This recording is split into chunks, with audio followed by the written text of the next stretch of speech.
Captain Lee Hoon had been staring at the endless void of space for 3 hours straight. The bridge of the UES Iron Wolf hummed with quiet efficiency, its crew performing their routine deep space patrol with practiced ease.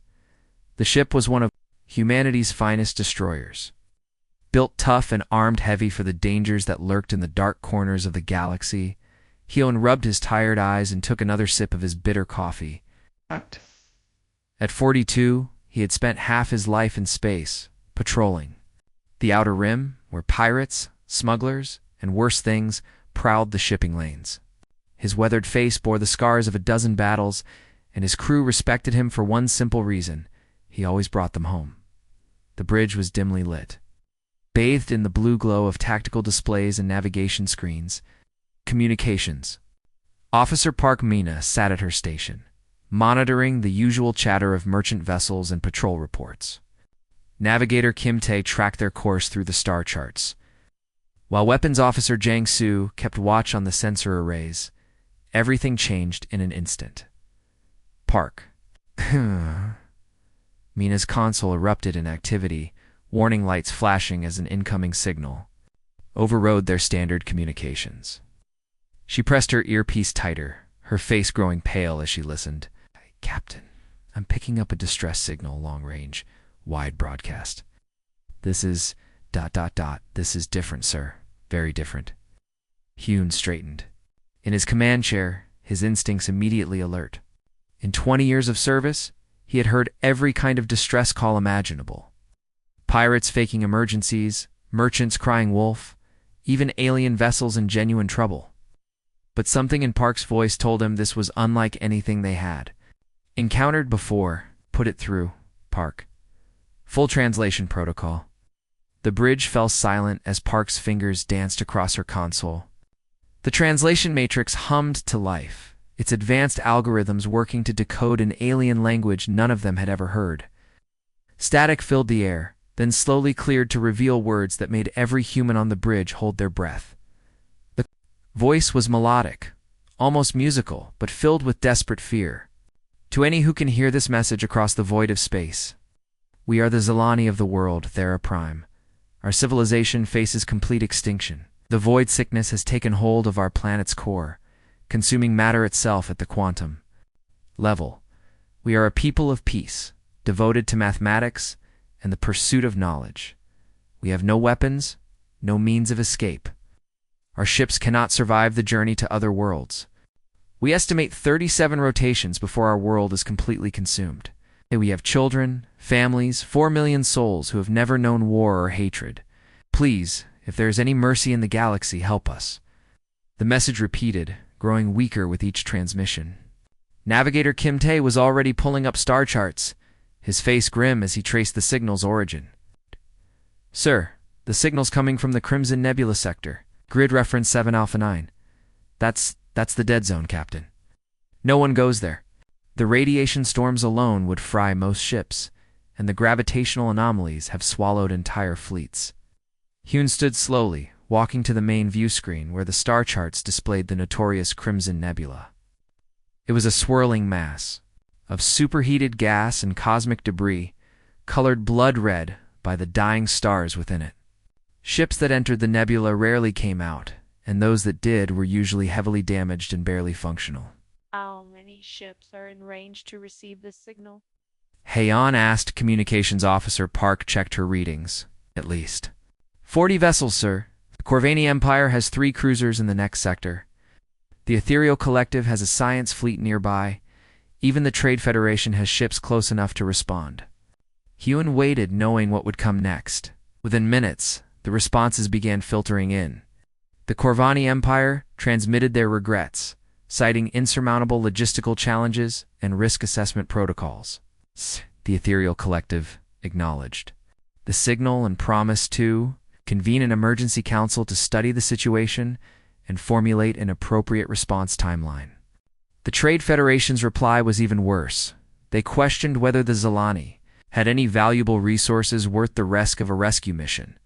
One by one, every major power in the galaxy found reasons to avoid the Crimson Nebula. Committee meetings were scheduled. Risk assessments were ordered. Emergency councils would convene in weeks or months, long after the Zilani world had been consumed by whatever cosmic horror was devouring it. Hyan's hands clenched into fists. This was exactly why he had volunteered for Outer Rim patrol duty. Out here, away from the politics and bureaucracy of the inner worlds, decisions were simple. Ow. You either helped people or you didn't. You either stood up for what was right or you turned away. He turned to face his crew, seeing his own determination reflected in their faces.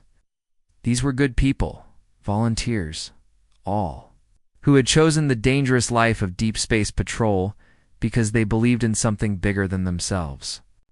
Engineering, Hyan called out, his voice carrying the weight of absolute command. Prep the jump drives. Plot a course for the Crimson Nebula. Maximum burn. Chief Engineer Lim Hay looked up from his console, a mixture of concern and admiration. In his eyes, "Sir, with respect, that's a suicide run. The Iron Wolf is tough, but the Nebula will test every system we have." "Then we better make sure our systems are up to the challenge," Hyan replied. "Send word to command. Tell them we're responding to a humanitarian crisis. If they want to court-martial me later, they can get in line." His crew exchanged glances, but not one of them hesitated. They knew their captain well enough to recognize that tone in his voice. When Li Heian made a decision, hell itself couldn't stop him. They had followed him through battles with pirate fleets and encounters with hostile alien species. If he said they were going into the Crimson Nebula to save 4 million strangers, then that's exactly what they were going to do. As the Iron Wolf's engines roared to life and the ship changed course toward the deadly nebula, none of them knew. They were about to become part of a legend that would be told throughout the galaxy for generations to come. The Crimson Nebula was living up to its deadly reputation. Captain Li Hun gripped his command chair as the Iron Wolf shuddered through another wave of cosmic radiation. 3 days ago, they had entered this hellish region of space alone. Now, they led a small fleet of human vessels, all racing against time to reach a dying world. The bridge lights flickered as another energy surge hit their shields. Through the viewscreen, Hyan could see the swirling red mists of the nebula stretching endlessly in all directions. Lightning storms of pure energy crackled between massive chunks of stellar debris, while gravitational anomalies twisted space itself into impossible shapes. "Captain, incoming transmission from the Steel Fang," reported Communications Officer Park Mina, her voice strained from monitoring multiple channels simultaneously. "Put Captain Choi through." The gruff voice of Captain Choi Day filled the bridge. "Hyan, my reactor temperature is hitting the red zone. These radiation levels are insane. How much longer can we keep this up?" Before Hyan could answer, another voice joined the channel. Captain Han Sol of the Thunderstrike sounded equally concerned. "My shields are down to 60% efficiency.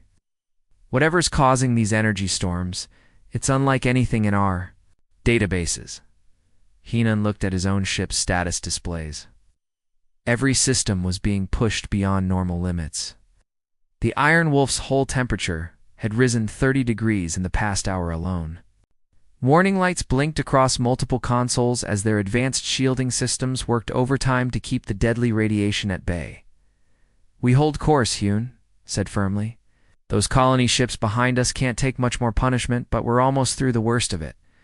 Behind the 3 destroyers, the massive colony vessels New Dawn and Rising Phoenix struggled through the cosmic maelstrom. These ships were engineering marvels, each capable of carrying over 1 million people in emergency conditions. SEO Min of the New Dawn was a veteran of the Outer Rim colonies, her ship having transported refugees from 3 different war zones. Captain Yang Jae commanded the Rising Phoenix, a newer vessel with advanced life support systems designed for long-term habitation.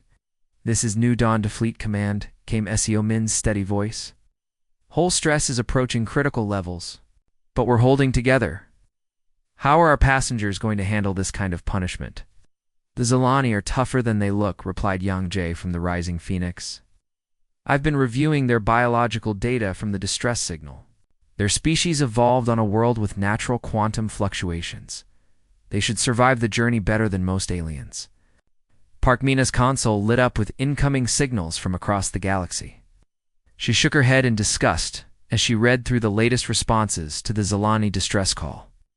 "Captain, we're still monitoring alien chatter about the rescue mission. The Corvani Empire just sent an official statement.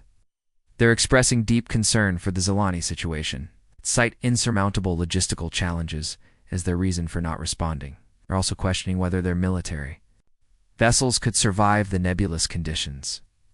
Hune snorted. The Corvani were one of the galaxy's major military powers, with ships that could glass entire planets. Yet they were afraid of a little radiation and some gravitational anomalies. What about the others? The Ethereal Collective has formed a crisis response committee to study the situation. They estimate it will take them 6 to 8 weeks to reach a decision on whether to authorize a rescue mission. The Vorthan Republic is conducting feasibility studies on evacuation protocols. The Trade Federation is actually debating whether rescue operations fall under their commercial agreements, or if they need to renegotiate their humanitarian aid contracts. Navigator Kim Tae looked up from his instruments, his face pale with exhaustion. "Sir, while they're holding committee meetings, we've got 18 hours left before we reach the Zilani system.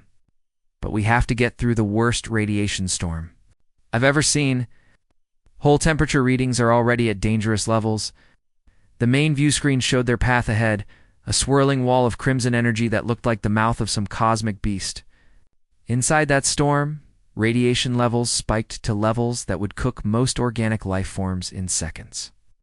The gravitational distortions were so severe that space itself seemed to bend and twist. "Engineering report," Hune called out. "Chief Engineer." Lim Hei's voice crackled through the intercom.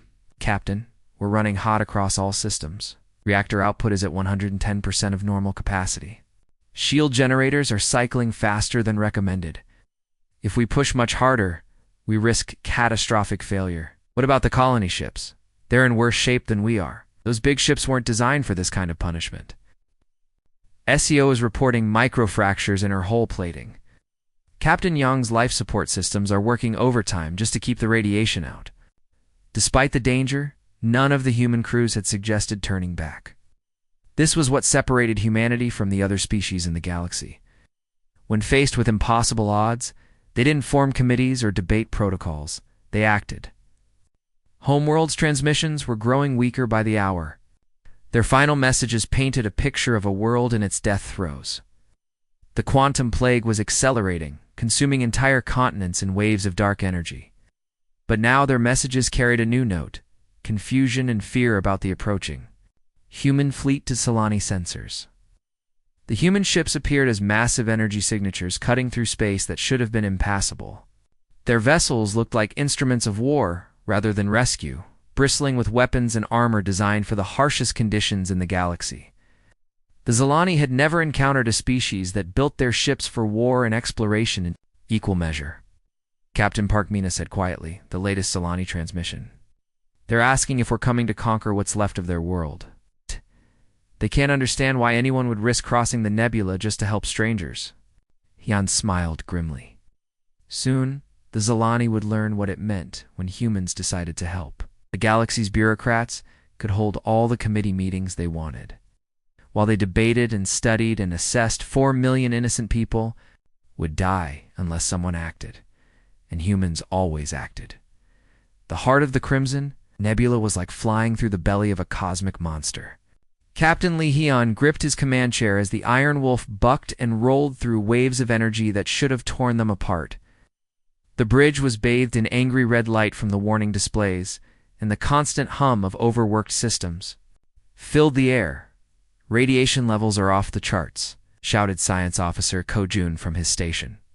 "We're taking in more cosmic particles per second than most ships see in a year." The tactical display showed their small fleet pushing deeper into the maelstrom. Around them, space itself seemed to be going insane. Gravitational anomalies created pockets where time moved differently, where matter behaved in ways that violated every law of physics. Lightning storms of pure energy crackled between floating chunks of dead planets, each bolt carrying enough power to destroy a small moon. Suddenly, alarms screamed across the bridge. "Damage control officer," Eugen's voice cut through the chaos. "Like a knife. Hull breach on deck 7. Emergency bulkheads are sealing. but we've lost 3 compartments to vacuum. Heon watched his damage control board light up like a Christmas tree. The Iron Wolf was taking a beating that would have killed any other ship, but she was built tough. Human engineering had learned hard lessons from centuries of exploring the galaxy's most dangerous places. Their ships were designed to take punishment and keep fighting, sealing it now. Yujin continued, her fingers flying over emergency controls. Hull integrity is holding at 85%. Can take more hits like that, but not many. Behind them, the other ships were faring no better.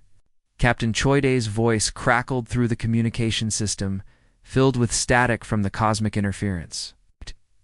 Iron Wolf, this is Steel Fang. Lost our forward sensor array to a micrometeorite the size of a baseball. But we're still flying. My engineer says the impact crater is 3 meters wide. Captain Han Sol's Thunderstrike was having its own problems. Multiple system failures across all decks. Life support is compensating for radiation leaks. My crew is working miracles just to keep us in one piece. The massive colony ships were suffering even worse. These vessels were built for transport, not combat, and the nebula was testing every bolt and weld in their construction. Captain Esiomin's voice came through tense with concentration. New Dawn reporting major structural stress. My hull is flexing like a piece of rubber. If we hit another gravity well like that last one, we might break apart. Captain Young Jae from the Rising Phoenix sounded equally strained. Engine efficiency down to 60%. The radiation is interfering with our fusion reactions. Burning fuel twice as fast as normal, just to maintain speed? What should have been certain death for any rescue fleet became merely another obstacle for the humans. Their ships had been forged in the fires of countless battles and explorations. Every human vessel was built with the assumption that it would face the impossible and survive. Redundant systems backed up redundant systems. Emergency protocols had emergency protocols. Navigator Kim Tae hunched over his instruments, trying to make sense of readings that changed every few seconds. Space was so twisted here that their navigation computers couldn't maintain a stable course. He was flying by instinct and experience, using the movement of cosmic debris to guide them. Through the maze of death, Captain, I'm detecting some kind of energy barrier ahead. Kim called out. It's like a wall of pure radiation stretching across our entire path. Through the view screen, they could see it, a shimmering curtain of energy that pulsed with colors that had no names. It was beautiful and terrifying, a natural phenomenon that would have made scientists across the galaxy weep with wonder. It was also potentially lethal. Analysis? Hyun demanded. Science Officer Ko Jen studied his readings, his face pale with concentration. It's a quantum cascade field. It's probably created by the interaction between the nebula's radiation and some kind of exotic matter. Sir, flying through? That thing would be like diving into the heart of a star. Options. We could try to go around it, but that would add days to our journey. The Zilani don't have days. Or we could try to punch through it at maximum power and hope our shields hold. Hyun looked at the energy readings, the damage reports, and the timeline to reach the Zilani system. The math was simple and brutal. They had one choice.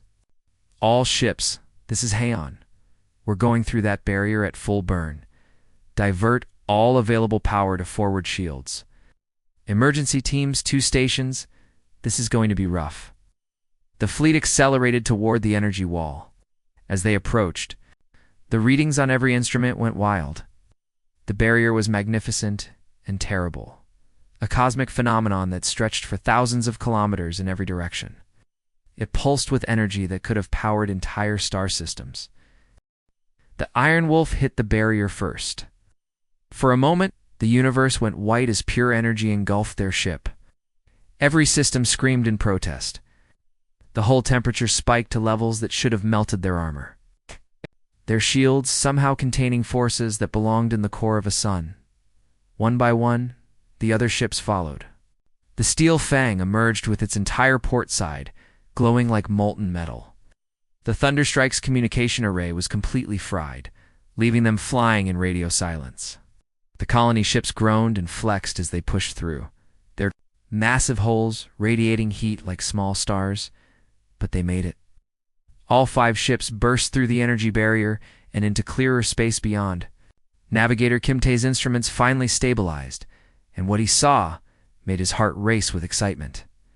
"Captain," Kim called out, his voice tight with anticipation. "I'm reading the Zilani system. Distance markers are showing clear. 2 more hours at current speed." Through the bridge viewports, they could finally see their destination. The Zilani homeworld hung in space like a dying jewel, its surface wreathed in unnatural energy that pulsed with sickly colors. Even from this distance, they could see the planet was breaking apart. Massive cracks ran across entire continents, glowing with the same dark energy that was consuming the world from within. The quantum plague was visible to the naked eye, waves of darkness that swept across the planet's surface, erasing everything they touched. Cities, forests, mountains, all disappearing into nothingness as the plague ate reality itself. "My God," whispered Communications Officer Park Mina, "it's really dying. The whole planet is just dissolving." Hans stood up, his weathered face set with grim determination. Round him, his crew looked exhausted but ready. They had flown through hell itself to get here. Now they were going to do the impossible: evacuate an entire civilization from a world that was being consumed by cosmic horror. "All ships, this is Captain Lee Hyun." He broadcast to the fleet. "Prepare for immediate combat evacuation procedures. We've got 4 million people to save, and maybe hours to do it. Check your equipment, prep your shuttles, and remember, we didn't come this far to fail now. We're not leaving anyone behind." The fleet began its final approach to the dying world, their ships scarred but unbroken, their crews ready to face whatever came next. Behind them, the Crimson Nebula continued its cosmic dance of destruction. Ahead lay the greatest rescue mission in galactic history. The Zilani world was collapsing faster than their worst predictions. Captain Lee Hoon stood in the shuttle bay of the Iron Wolf, watching his breath fog inside his helmet as he performed final checks on his environmental suit. The bay was filled with controlled chaos, rescue teams loading emergency supplies, addicts preparing alien-compatible medical equipment, and engineers carrying modified atmosphere processors around him, 20 of his best people prepared for what could be the most dangerous first contact in human history. These weren't diplomats or scientists. They were soldiers, engineers, and medics who had volunteered to land on a dying world to save complete strangers. "Listen up," Ian addressed his team, his voice echoing through their helmet communicators. "We're about to meet a species that's never seen humans before. To them, we probably look like armored monsters from their worst nightmares. Our suits are bulky, our ships look like weapons of war, and we're coming from a region of space that's supposed to be impossible to cross." Sergeant Kim Bo, his senior Marine, checked her weapon one last time.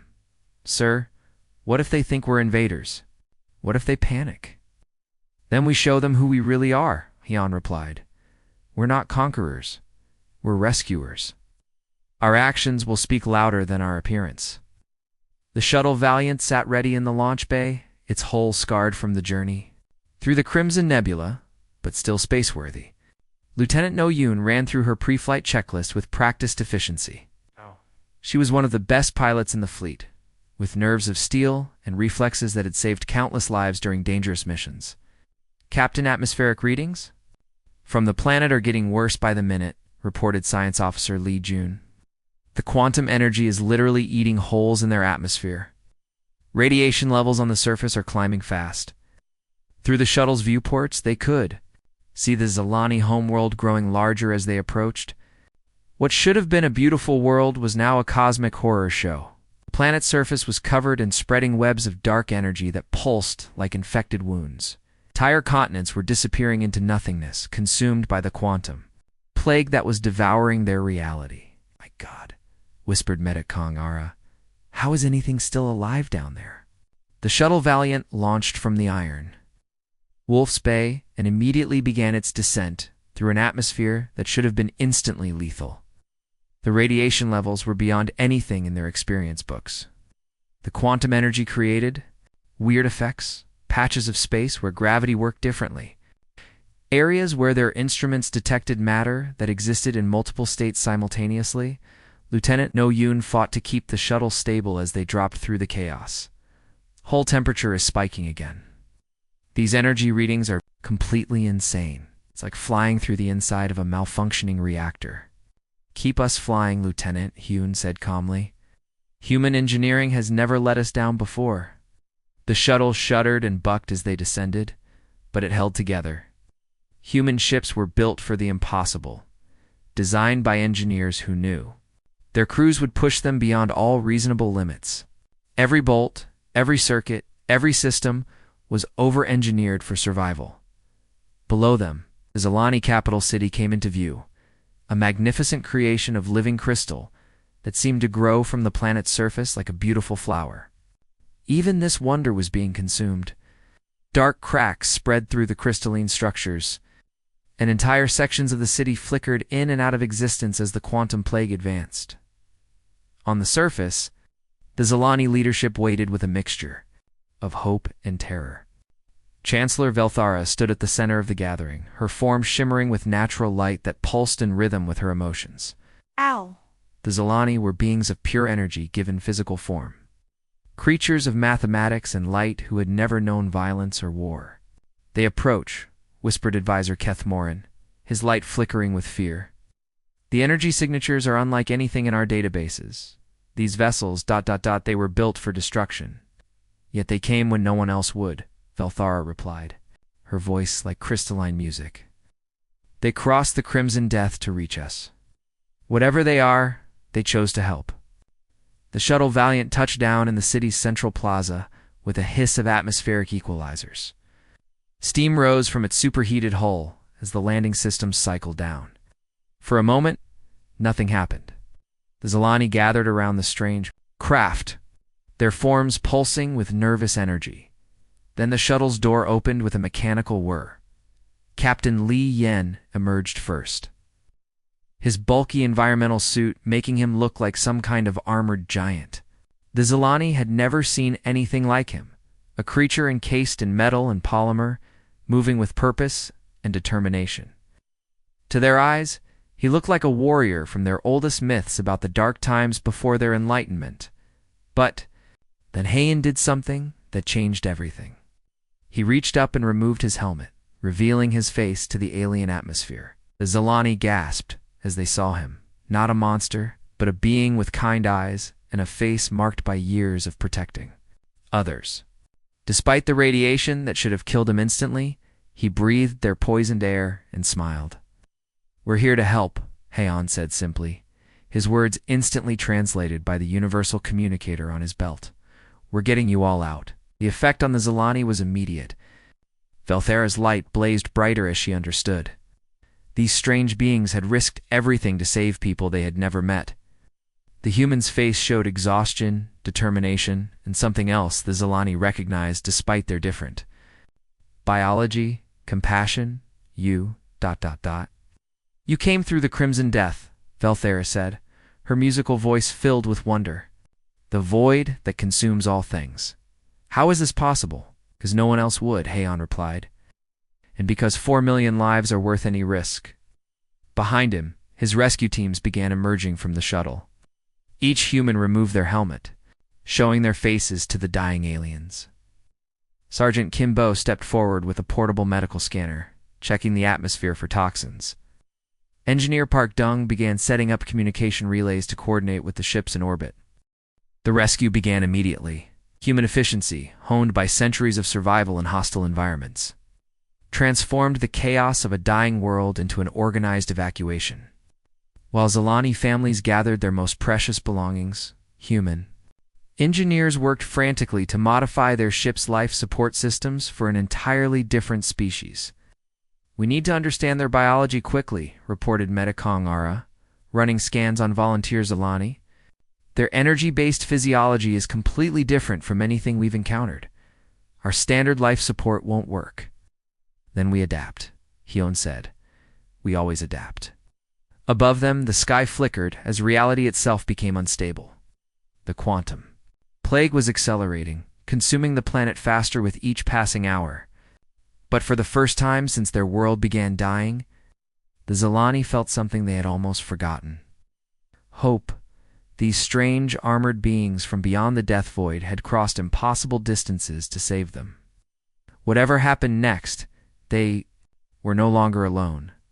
Retrace the evacuation had become a nightmare race against cosmic destruction. Captain Lee Hoon stood on the bridge of the Iron Wolf, watching through the view screen as the Zilani homeworld literally tore itself apart. The quantum plague was no longer spreading. It was exploding outward in waves, consuming entire continents in seconds. Status report. Hoon barked into his communicator. Engineer O'Dana's voice crackled from the colony ship New Dawn, barely audible over the sound of overloaded systems. Captain, we've got a serious problem. We're at maximum capacity with 2 million Zilani aboard, but there are still thousands on the surface. Our life support is running at 130% just to keep everyone alive. The massive colony ship was never meant to carry this many people. Its corridors were packed with Zilani families, their energy-based forms glowing softly in the dim, emergency lighting. Children clung to their parents while engineers worked frantically to modify atmospheric processors for alien biology. Then we make room, Hyun replied grimly, his weathered face set with determination. Strip out non-essential systems. Tear out the furniture if you have to. Pack them in the cargo bays, the maintenance tunnels, anywhere there's space. We're not leaving anyone behind. Captain Yang Jae from the Rising Phoenix reported similar problems. My ship is bursting at the seams. We've got Zilani in every available space. My crew is sharing their own quarters with refugee families. But, Captain, the planet's falling apart faster than we can evacuate. Below them, the world convulsed like a living thing in agony. Massive chunks of the planet's crust broke free and dissolved into nothingness. The quantum plague had reached the planet's core, and reality itself was unraveling. The beautiful crystalline cities that had taken millennia to grow disappeared in flashes of dark energy. Lieutenant No Yoon was making her final run to the surface, her shuttle loaded with the last group of Zilani scientists who had refused to leave until their data was secure. Her voice came through tense with concentration as she fought to control her aircraft. Iron Wolf, this is Valiant. The atmospheric storms are getting worse. I can barely see through this energy interference, and my navigation systems are going crazy. Through the chaos, her shuttle bucked and rolled like a leaf in a hurricane. The quantum energy was creating weather patterns that violated every law of physics. Lightning made of pure mathematics crackled across the sky, while gravity wells appeared and disappeared randomly, threatening to crush her small craft. Stay with it, Lieutenant, Yoon called back. You're our best pilot, if anyone can make it. Through this, it's you.